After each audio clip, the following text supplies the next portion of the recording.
Hello, everyone.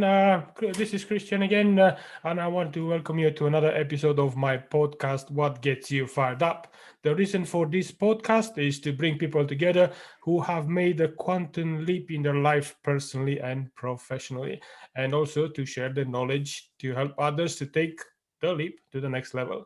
The leap is, like I said, it's also one of my new programs, which it takes the entrepreneur into a learning journey to evolve into their life, to grow and to apply all the knowledge to gain a better uh, experience in their professional and personal life and progress to the next level. Today we have the lovely Jessilyn Persson. So, Jessilyn, thank you very much for joining us today. Just to give you a quick introduction who Jessilyn is. Jessilyn is a speaker, an educator, a real estate investor, and also one of the founding partners of Legacy Global, which is amazing. So, Jessilyn, welcome to the podcast and thank you for coming on today. Thank you for having me, Christian. I look forward to it. Excellent. So, like I said when I made the introduction, the podcast is called "What Gets You Fired Up." So that would be my first question to you, Jessilyn. What gets you fired up? Christian, the biggest thing right now, and I shouldn't say just right now, it's something I'm living into and it's in my future and I'm working on is helping women become unstoppable.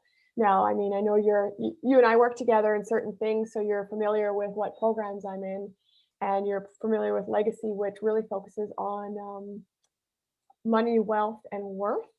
And when we say wealth and worth, it's not necessarily just about your money, right? It's your not just your net worth, but it's your life worth, your personal worth, your self worth.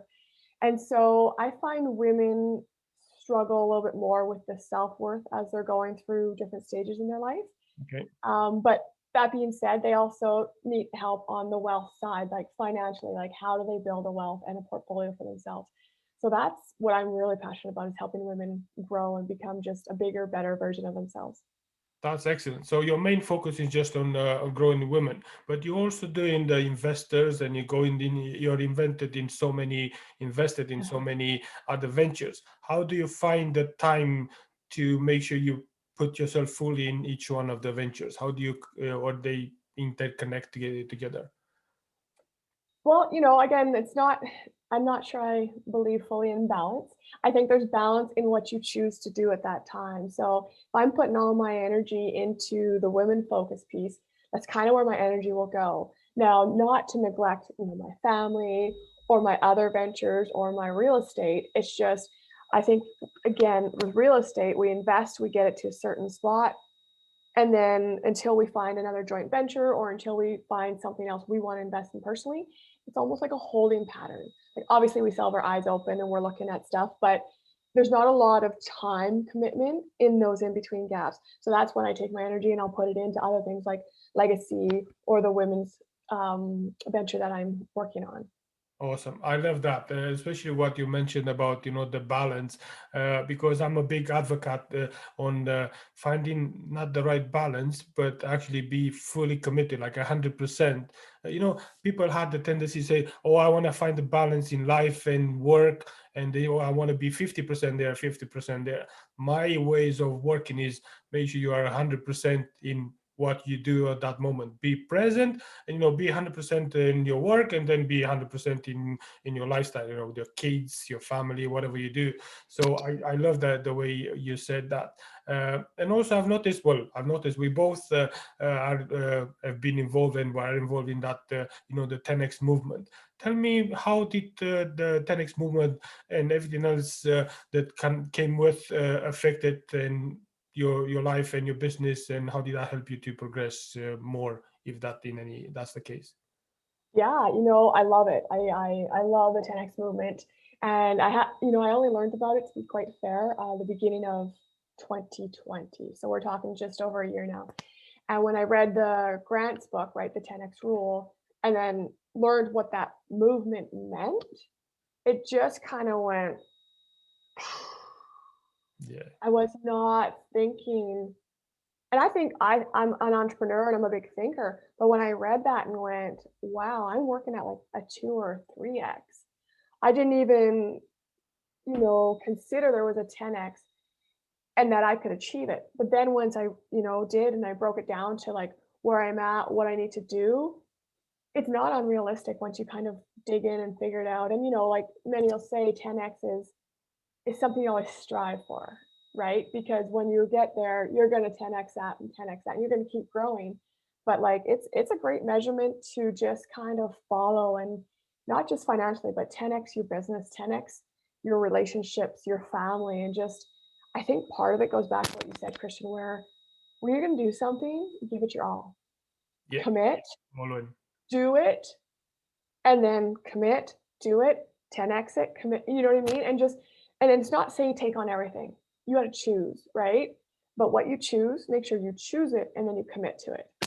Yeah, no, I totally agree, and I'm one of those people when I like to get like yourself in so many ventures and so many things, and I think one of my weaknesses, if you want to call it that way, is that sometimes I'm getting in way too many and I lose my focus, and then like, whoa, hold on a second. So then I just retract and say, let's focus on this one, finish it, move to the next one, finish it. Because like you said, if you try to fight the balance, somewhere you're gonna give less than you're supposed to go to give to that to the person, or to your your ladies venture you have, or the legacy, the new project you guys are in, which is great. But tell me what will be like a typical day in your life, because I know you're a mom and you're an entrepreneur and a coach and you wear so many other hats. Well, it changes from day to day, as you can probably appreciate. Yes, I do. I have two little boys, 5 and 7. Nice. So, but I am also very fortunate to have my husband, Brian, who, works in the same industry, works from home. So we have a real similar pattern and setup. So we have a shared calendar, of course, where we can see, like today, for example, he knew I was going to be chatting with you. So he drove the kids to school and he's kind of out and about right now with our 5-year-old who only goes like every second day for kindergarten. And it's just because we know if he's around, you would see a little guy running in here. You know what I mean? It is what kids are, right? Yeah. So we have a really good understanding and respect for each other. And because we're both in the coaching world, the 10x world, the master world, it I think it really helps us as a couple become stronger to support whatever it is we're doing. And like I said, like there's some days I'm on so many meetings and Zooms and coaching calls. And then there's others days where I do get that, I'm gonna call it a break, but it's not, it's a break from Zoom. How's that? Yeah, And you it's where give I get yourself to, some time. Yeah. yeah, I dig in, and that's where I dig in and start writing content, being creative, working on my newsletters, of course, the business in the background. And then there's always the kid stuff in there, booking them, making sure they got fed, all that wonderful thing. But You don't it's you don't want to lose them. Oh, I forgot to feed the kid. good thing is that they'll just walk into the pantry and help themselves. It may not be what you would have suggested they eat, but they'll find something. That's good. That's good. Look, I love the way you said, the fact that you and Brian are not just partners in life, but you're partners in business and everything else that comes with. So you said that yourself, support and respect.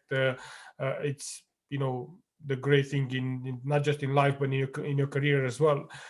So can I ask you if because you are very successful and you're both very successful, and you had a long career so far, so you have lots of knowledge.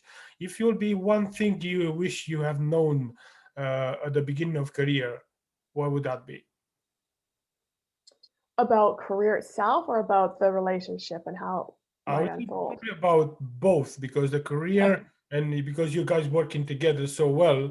Uh, if you want to expand it in both or just one of them, which one you would you say will be something I wish I knew this before?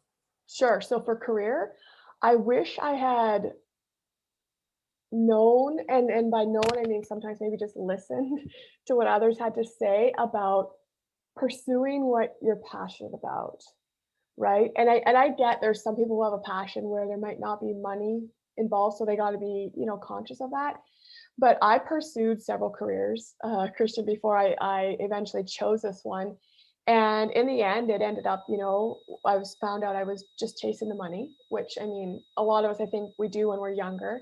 And then when I got there, it wasn't what I was expecting. And then I had severe burnout and health issues. And I was just like, okay, what am I really chasing in life? And that's kind of the big thing I'd find on the career side. On the spouse side, it would be a combination of communicate. I don't think I know for a fact I do not communicate enough. It's one of those things where it's like, well, he knows me well enough. He should know what I'm thinking, right? And, and I know there's a lot of us who experience that. But realistically, if you don't ask for what you want, it's not fair for you to expect to get it Of because course. everyone's in their own world, in their own head. They're not thinking of you specifically and where you're going. So I'll communicate, communicate, communicate. I love that. Love that. Communication is the key to success.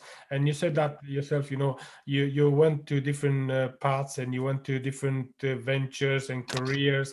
And myself, I've been the same. I started like when I was a very young uh, boy, I would say, but I was for like 14 or 15 when I started my first job.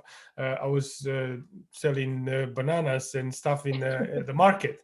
And then I wanted to hospitality and I was there for like 17 to 20 years from different roles. And then I moved into real estate. And now I started, I would say I started in coaching for a year, but I would say that's officially started because Yeah, I think I always been a coach and a mentor because people always came to me to ask for, what do you think? Can you help me with this? Oh, I really appreciate your opinion. So, those things kind of just leads you to the right path. yeah. Like you say, not the money, and then you figure out exactly what it is. But from all these changes, and maybe you're gonna find the next question a bit different, or you formulate in a different way. But what would be your biggest failure, and what did you learn from it? My biggest failure would be trying to believe I can do it all.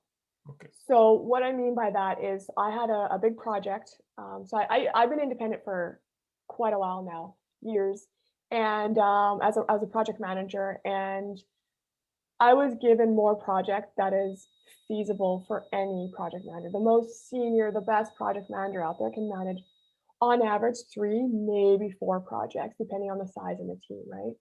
And when I first started, they gave me 9. And I thought I'm like, I can do this, right? No, it's just not physically possible to even I couldn't keep any of them. It's just chasing the next fire as opposed to actually finishing a project.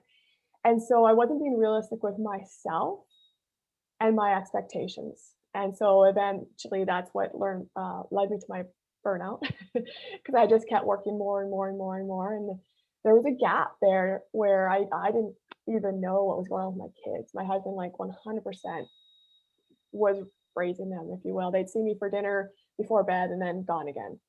And then like I said, I got quite sick and I had to just take a break to get my health back, reprioritize, and figure out like just what's really worth it. Yeah, it's about time to change something. Yeah. Yep. No, I feel your pain because I've been through the same. I think it's people like you and me, because we're entrepreneur and driven. We have the tendency sometimes just go so focused in one aspect, then we shift everything, all the energy in one point, and then we just go blank on the rest of them. And I know because I've been there, and I felt myself have to go.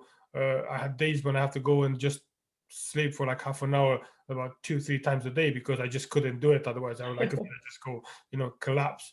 So, but the reason I asked the question is because from my experience, I've noticed that some people say it failure as a way to learn, and other people see failure as them as a failure. Yeah, So that's why I was always encouraging, and the people I work with, I say, your failures, it's not you, it's something you've done, and you need to learn from it rather than say, I'm a failure and I'm not going to go and do anything because I can't do anything. So, finding that blame, like you say earlier, yep, don't blame yourself for what you've done. It didn't work out right. Learn from it and move to the next step. So exactly. Yeah, so that's great. I love that. But you, like you said it before, you wear so many hats and you do so many things. Would you consider yourself different in a way from others, or is your approach different when you deal, like you, for instance, with your lady groups and all this, the venture you're so driven on and so focused on in your life? Would you say that you're different as a person, or you provide a different approach than other people on the field? Um, I guess different is very it it can be viewed in different ways. I mean, I think we're all unique in who we are and what we had to offer. And I didn't go without my stumbling blocks to get where I am. You know, I definitely had a lot of things I had to overcome, and it's not easy. And I know that now. I wouldn't have said that like who I was 20 years ago. Good luck, right? Like I was a firehouse, powerhouse, but it was a powerhouse of me, myself, and I. Like you're gonna tell me what to do. Now I've really switched that into it's not about me anymore.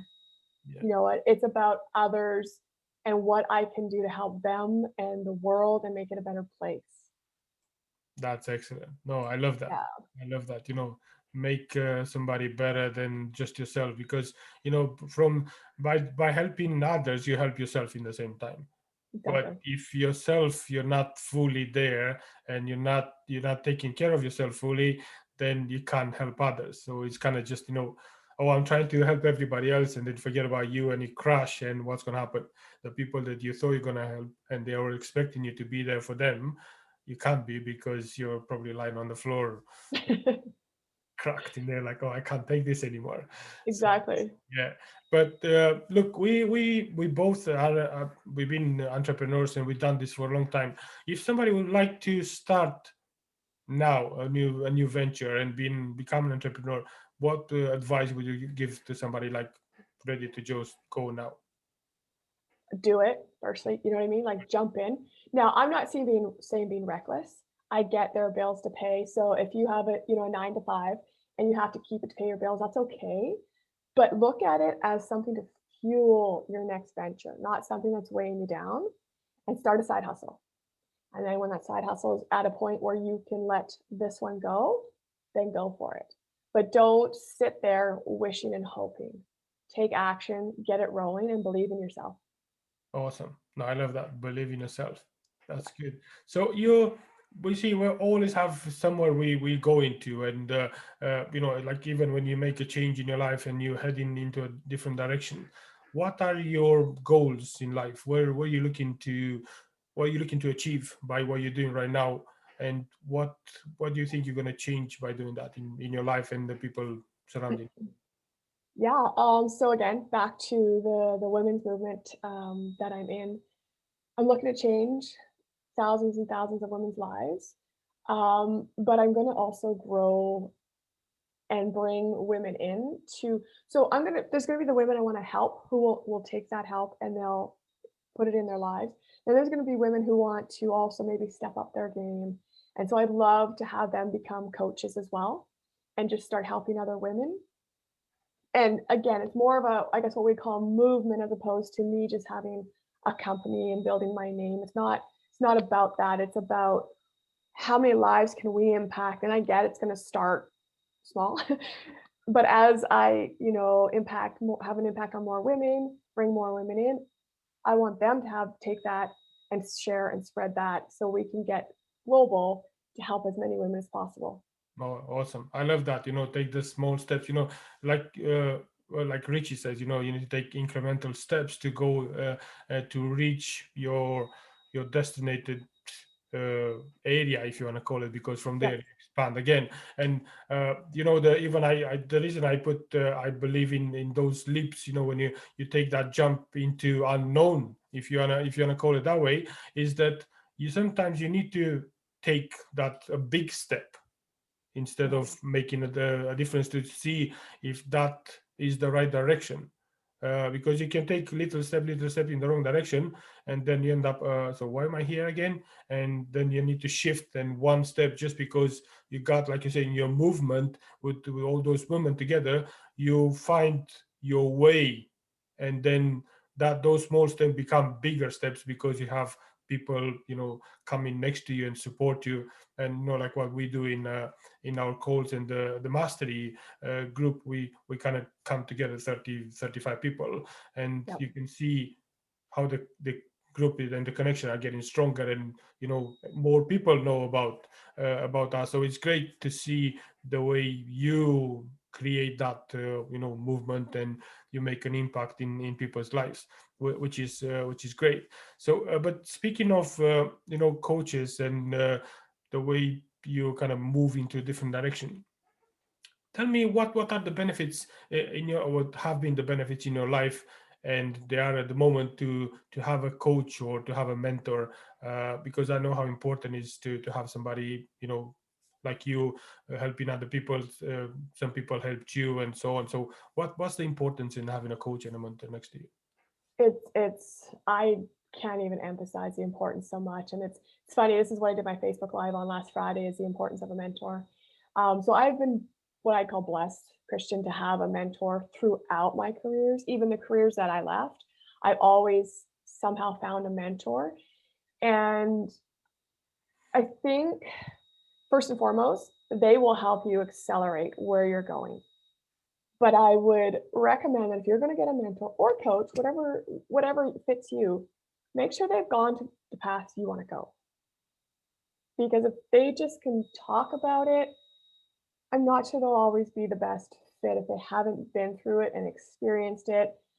And but then when you go through it, they're not just there to help educate you on it, they're there to help support you, because you're going to have stumbling blocks on whatever path you choose.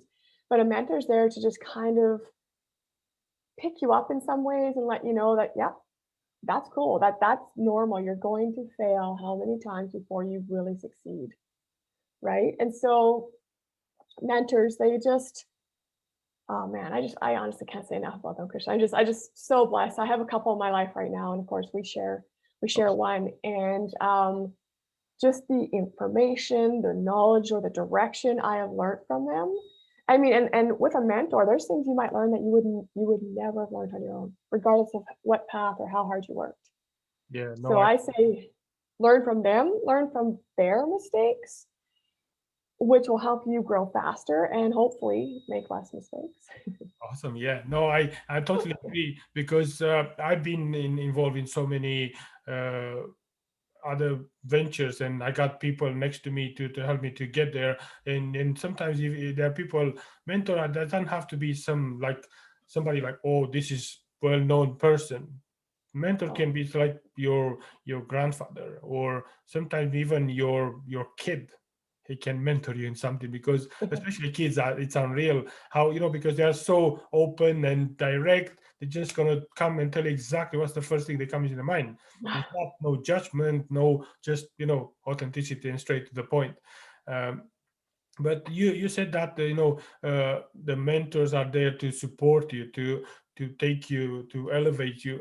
And speaking of that, I had somebody today when I was doing one of the meetings with part of my team, when they were looking, they were like, oh, we're failing on this, and look at this, the competitors, and look at this. And I said, look, you need to make sure that you don't fail on what you do. Stop looking on outside. Stop allowing the outside, the environment, to dictate what is your mind. Just go back into what's more important, you and your customer, nothing yeah, else, because yeah, the rest is just that is coming back into it. And that's why I asked the question, because it's like you said, it's so important to have somebody in your life.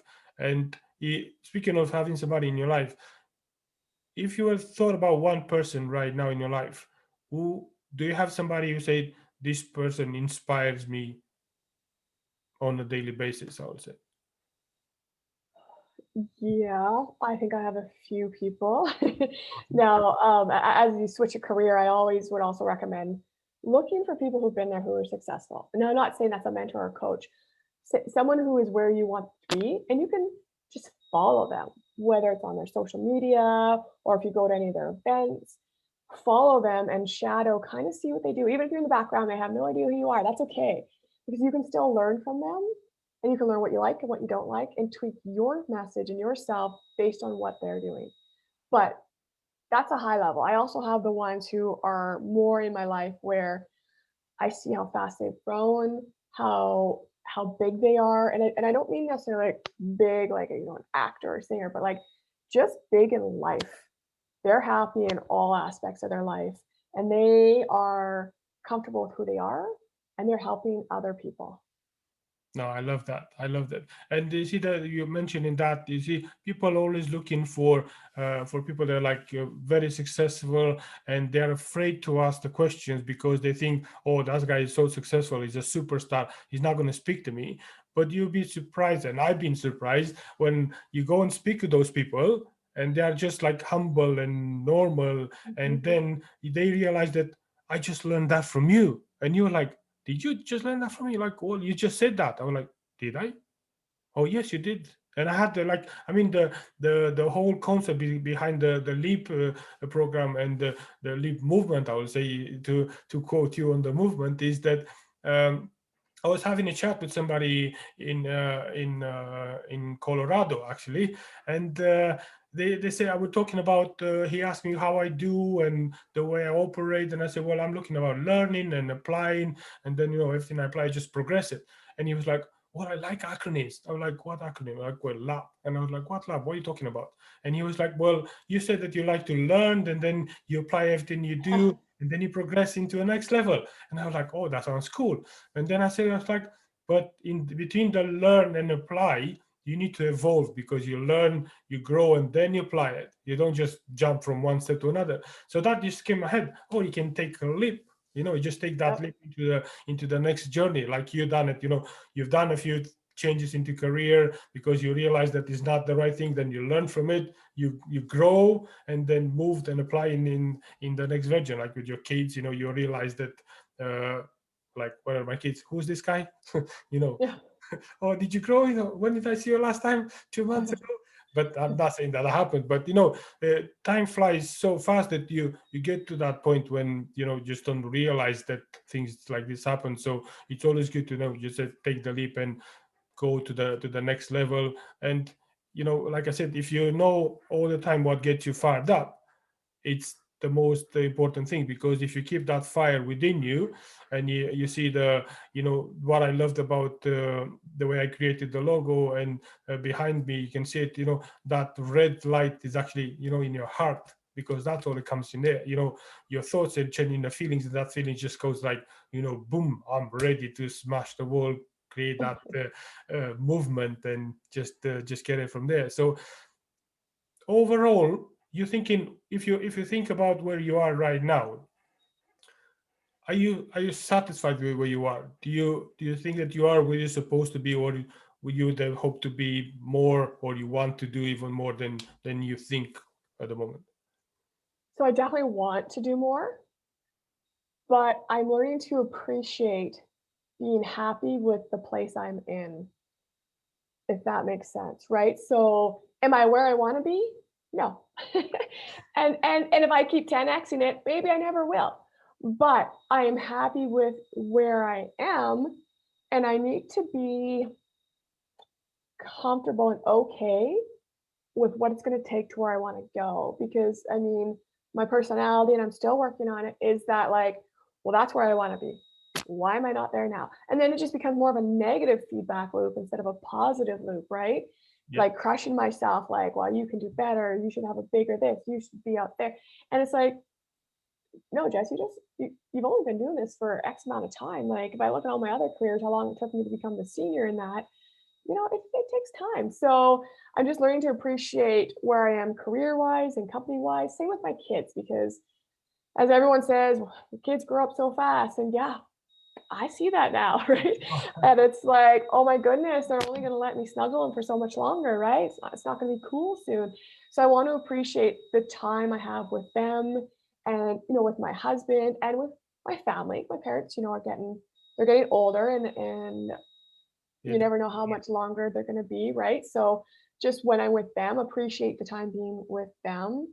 And just like you said, it's more like when you're in whatever you're in that moment, in that time frame, be 100% committed to that and focused on that. Awesome. I love that. And I saw you said quite a few times appreciate and appreciative. I like to use and probably use it as well, to be grateful. The Yes, gratitude, just be grateful where you are, like you said, and be grateful who you are at that time. Because if you said, oh, I would love, I used to say that before, I would have loved to know this or been here if I knew 10 years ago, because I yeah, could have done so many things. But in the same time, if you're not grateful for what you learn from that journey, you will never be where you are. exactly. You never get to that stage, because all these little failures or big failures, they made you who you are. So we should be grateful for what we've done and who we are and where we're going. Yeah, And I'm grateful for you to be here today. So I appreciate you coming and share all this knowledge and be part of the podcast. What gets you fired up? And I'm sure that we had the chance to do it again, and I hope you're gonna be more than happy to join me in the near future. You never know. Maybe we can see each other in one of the the 10x conference, or even with the mastery movement. Probably more yeah. likely on that one faster than the other one. But just thank you again for coming on today. Like I said, I really appreciate you coming here and share this. And I look forward to see how your woman movement and empowerment behind it is going to go. And I wish you all the best. Thank you, Christian. I feel honored to have been on here, and I'm grateful to have you in my life and inviting me. And I would definitely come back. And Oh, I would love to come back at some point and actually talk about the movement once we launch it, because as you're there you go. aware, April 1st, it's I coming know. fast. So, Not too close. It's just like what 3 weeks. yeah, That's it. It's gone. yeah. Awesome. Excellent. Well, thank you very much again, and I look forward to speak to you again. You too. Thanks, Christian. Thank you.